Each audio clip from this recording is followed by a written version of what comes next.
Sir, आज हम corona संक्रमण काल में जो शिक्षा व्यवस्था जो बदली है, उसके बारे में हम आपसे जानकारी लेना चाह रहे हैं। तो आप अपना परिचय पहले बताएं। मैं मनोज कुमार सिंह, निदेशक विद्या मंदिर कोचिंग सेंटर धनबाद और प्रेसिडेंट हूँ धनबाद जिला कोचिंग एसोसिएशन का, और ह्यूमन राइट्स का भी धनबाद क्षेत्र का प्रेसिडेंट हूँ। सर, ये बताएं कि इस सेशन में कोरोना संक्रमण आने के बाद इस सेशन में जो बच्चे हर वर्ष स्कूलों में जाते थे कि नई किताब कॉपियाँ खरीद करके, नए बस्ते खरीद करके और नए दोस्त बनाने जैसा माहौल उनके साथ रहता था, तो इस बार बच्चे वो सारी चीज़ें नहीं कर पाए। क्या इस विषय में आप कहेंगे? सबसे पहला बात तो बताना चाहेंगे कि जब बच्चों की कक्षाएं चेंज होती है, मतलब जिस कक्षा में मान लीजिए पढ़ रहे होते हैं और अगले कक्षा में जाने के लिए वो बहुत ही उत्साहित होते हैं, और उत्साहित होते हैं इस वजह से भी कि नए क्लास में जाएंगे, नए फ्रेंड सर्किल, नए टीचर्स, नए किताब, नई कॉपी, नई ड्रेस और नए तरीके से कुछ नया चीज सीखने को मिलेगा। उनके अंदर उत्साह होता है। और इस कोरोना काल में इस बार ऐसा कुछ नहीं हुआ बच्चों के साथ। बच्चे अपने घर तक या घर में सिमट कर रह गए, मोबाइल और लैपटॉप और गैजेट्स के बीच में। ठीक है, तो इसका कुछ कुछ फायदा भी है, लेकिन ज़्यादा तो इसमें परेशानी ही है, हानि ही है। और कुछ ऐसे बच्चे हैं जिनको बहुत फायदा भी है, कुछ ऐसे बच्चे हैं जिनको कोई फायदा नहीं है इसका। तो कोरोना के संक्रमण काल में शिक्षा व्यवस्था जो है या बच्चे जो थे पूरी तरह से अव्यवस्थित हो गए। इसका रीज़न ये है कि कहीं पर हम लोग 2-4 दिन के ट्रिप में जाते हैं तो माइंड चेंज हो जाता है। अब सोचिए, इतने लंबे अवधि से लॉकडाउन हो जाना, बच्चे एग्ज़ाम दिए और उसके बाद तब से लेकर अब तक घरों में, तो सामाजिक बातें तो नहीं सीख पाएंगे। अब बच्चे जब मान लीजिए क्लास आते थे तो 10 बच्चों के साथ उनकी मुलाकात होती थी, या स्कूल जाते थे तो 50-100 की संख्या में मुलाकात होती थी। हर बच्चे का माइंड एक जैसा नहीं होता, तो आपस में तर्क वितर्क भी होता था, बच्चों के साथ आपस में डिस्कशन भी होता था। तो वो डेवलपमेंट जो है बच्चों में एकदम रुक गया है और रुक जाएगा। सर, इस बार कोरोना वायरस ने पढ़ाई को डिजिटल बना दिया है। ऐसे में बच्चे स्कूल जा नहीं पा रहे हैं और शिक्षा का स्तर बच्चों का हाई होगा या लो होगा? इस कोरोना काल में हर चीज डिजिटल बन गया है, पढ़ाई के अलावा भी और भी साथ साथ सारा चीज डिजिटल बन गया है। एक सिंपल सा सेंटेंस है कि face is the index of mind. मुखाकृति ही व्यक्ति मानव की सूचिका होती है। जब हम लोग क्लास लेते हैं तो बच्चे का एक्सप्रेशन देखकर समझ जाते हैं कि बच्चा समझा या नहीं समझा, वो क्वेश्चन पकड़ पा रहा है या नहीं पकड़ पा रहा है, उसकी ध्यान पढ़ने में है या नहीं है, उसकी रुचि पढ़ने में है या नहीं है। अब बात आती है डिजिटल क्लासरूम का, तो ये परमानेंट सॉल्यूशन नहीं है और कभी भी नहीं हो सकता। ये अब डिजिटल क्लासरूम में हम लोग भी क्लास लेते हैं, हम लोग खुद सेटिस्फाइड नहीं होते हैं कि बच्चे हमारे समझ पा रहे हैं कि नहीं समझ पा रहे हैं। उनकी वॉइस आ रही है, कभी कट गया, हम कुछ बोले वो स्टेप छूट गया। तो इसमें क्या हो रहा है कि बच्चे मन हो रहा है पढ़ रहे हैं, मन हो रहा है नहीं पढ़ रहे हैं। ऑनलाइन होकर के भी अगर उनको पढ़ने में रुचि नहीं है तो मोबाइल बगल में रख करके अपना गेम खेल रहे हैं। बहुत सारे बात, जिनके पास अवेलेबल है मोबाइल, जिनके पास नेट पैक है, उनके लिए ये बात। लेकिन बताइए ये कि कितने परसेंट घरों में एंड्रॉयड सेट है।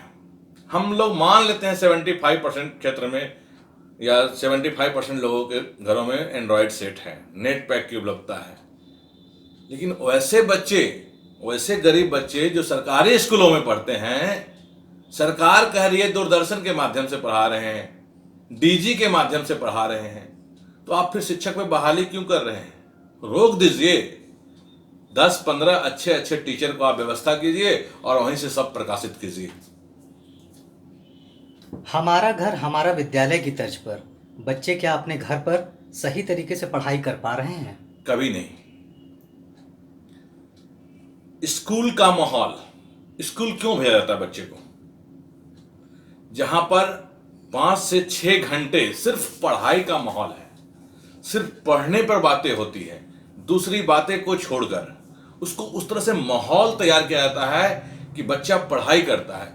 अब घर में है, पढ़ाई जरूर कर रहे हैं ऑनलाइन, मम्मी उधर से आवाज दे दी, बच्चे निकल गए, ऑनलाइन है, क्लासेस नहीं हो सकती। एकाग्रता जरूरी है, माहौल जरूरी है, जो कि फैमिली के साथ रह करके नहीं मिल सकता। सर, फोन से शिक्षकों को पढ़ाने में क्या समस्या आती है और इस पर खर्च कितना होता है? हाँ, बहुत अच्छा क्वेश्चन है आपका। फोन से पढ़ाने में बहुत एक समस्या नहीं है, बहुत सारी समस्या है, अनेक समस्या है। सबसे पहले तो मैं बता दूं कि आपका नेटवर्क का स्पीड उतना नहीं होता है जिससे आप लाइव क्लास कर सकें। मान लीजिए अब सॉल्यूशन आ गया है ऑप्टिकल फाइबर का सिस्टम, ब्रॉडबैंड का सिस्टम, ठीक है, मैं लगवा कर रखा हूं, लेकिन पिछले 3 दिनों से मैं क्लास नहीं ले पा रहा हूं। जब लाइव क्लास होने के लिए जाते हैं नेटवर्क वीक रहता है, और नेटवर्क वीक होने के कारण जब यहां से वीडियो क्या होता है रुक रुक कर चलता है, तो बच्चों के पास किस तरह से पहुंचेगा, बहुत ही मुश्किल हो जाता है। और कभी कभी तो ऐसा है, बारिश हो गया, आंधी आ गया, पानी आ गया, लाइट कटा हुआ है, बिजली की व्यवस्था भी सही नहीं है। जब तक सारे व्यवस्था को दुरुस्त नहीं किया जा सकता, तब तक ऑनलाइन क्लासेस या फिर डिजिटल क्लासेस सक्सेस नहीं है। सर, ऑनलाइन क्लास द्वारा बच्चों को दी जा रही शिक्षा और संस्थानों द्वारा भेजे जा रहे वीडियो ट्यूटोरियल बच्चों के लिए कितने लाभदायक हैं? देखिए, ये उन्हीं बच्चों के लिए लाभदायक है जो बच्चे सेल्फ पढ़ना चाहते हैं। कुछ बच्चे ऐसे होते हैं जो टीचर, गार्जियन या फिर अपने समाज के दबाव में पढ़ते हैं।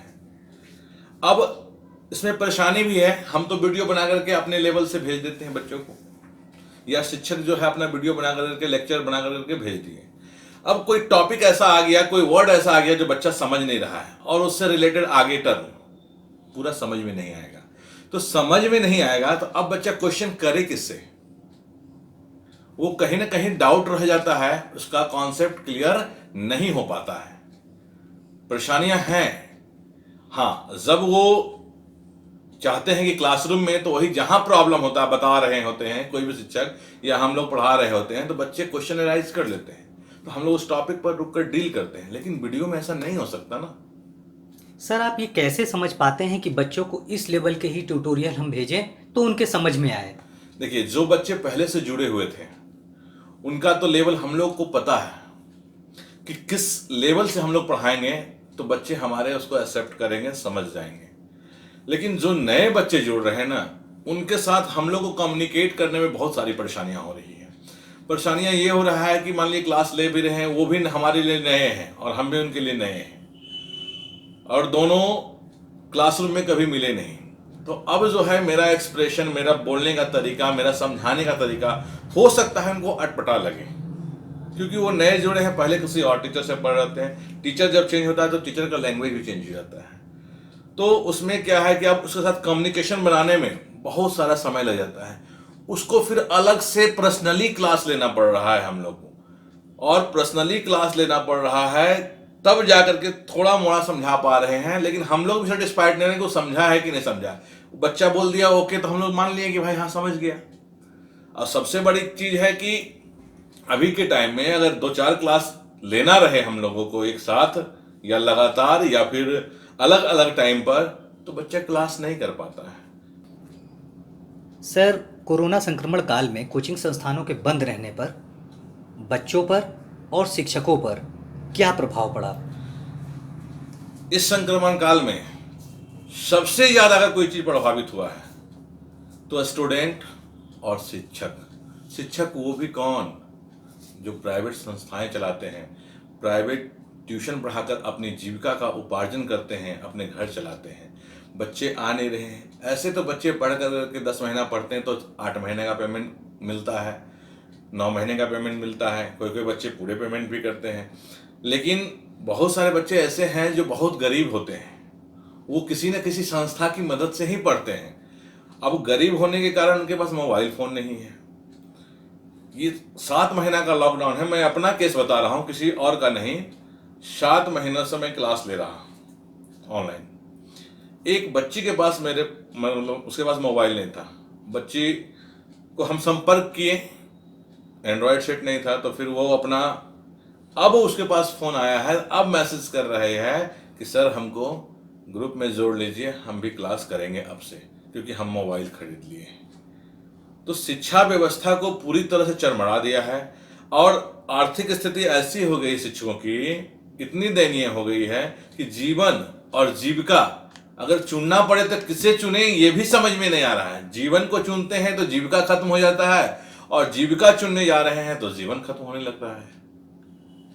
सर अभी तक आप जो है बच्चों के कोर्स को कंप्लीट कराने के लिए और उनकी ऑनलाइन शिक्षा को बेहतर बनाने के लिए कितना खर्च कर चुके हैं? इस लॉकडाउन की अवधि में सिर्फ क्लास को कंटिन्यू करवाने के लिए, जैसे हमारे संस्थान में बहुत सारी क्लासेस चलती हैं, एक साथ 4-5 क्लासेस चलती हैं, तो जो बच्चे पहले से पढ़ रहे हैं तो उनकी शिक्षा बाधित नहीं हो, लगभग पूरे तरह से अगर हम लोग देख रहे हैं तो 1 लाख से ऊपर का बजट जा रहा है सिर्फ उसका इंस्ट्रूमेंट और क्लास करवाने के लिए। मोबाइल हो गया, स्टैंड हो गया, लैपटॉप हो गया, माइक हो गया, लाइट उस तरह से व्यवस्था करना है क्लास में ताकि बच्चों की अच्छी फैसिलिटी, अच्छी वीडियो मिल सके। इंटरनेट का कनेक्शन नया लिया गया है। सिर्फ खर्च है, आउटपुट है। अच्छा सर, आप एक शिक्षक होने के नाते इस बदलती हुई शिक्षा व्यवस्था और सरकार को क्या संदेश देना चाहेंगे अपनी ओर से? सरकार शिक्षा को जानकर बंद रखा है, ये मेरा ओपिनियन है। नई शिक्षा नीति लाने के लिए ये एजुकेशन को बंद करके रखा गया है। जब आप एग्जाम ले सकते हैं सोशल डिस्टेंसिंग के साथ 5 लाख बच्चों का,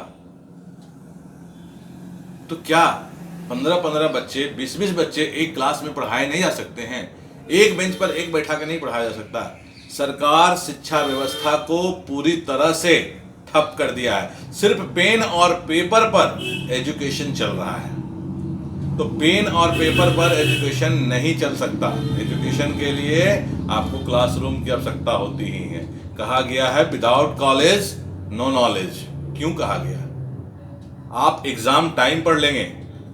दूसरी बात, आप कहे कि हम एग्जाम टाइम पर लेंगे, सिलेबस को शॉर्ट करेंगे। सिलेबस शॉर्ट करेंगे। हम देख रहे थे कल कि 10th का सिलेबस में क्या कटौती किया गया है, प्रमेय वगैरह को हटा दिया गया है। आप प्रमेय तो हटा दिए सर, प्रमेय पर आधारित क्वेश्चन बच्चे बनाएंगे कैसे जब तक प्रमेय नहीं जानेंगे? इस तरह का व्यवस्था किया जाए जिसमें बच्चों की शिक्षा भी हो, क्लासेस भी हो, एजुकेशन भी मिले अच्छी तरह से। आप प्रमेय हटा दिए, सिलेबस छोटा हो गया। छोटा कहाँ होगा? वो टीचर को परेशानी हो गया, बच्चे को समझा पाना बहुत मुश्किल हो गया। वो कैसे समझाएगा बिना थ्योरम का क्वेश्चन को? जिसके बेस पर क्वेश्चन बनता है वो बेस नहीं देना है, लेकिन उससे क्वेश्चन पूछेगा, वो थ्योरम नहीं पूछेगा। ये कौन सा शिक्षा व्यवस्था लगा रहे हैं आप लोग? सर एक सवाल और है।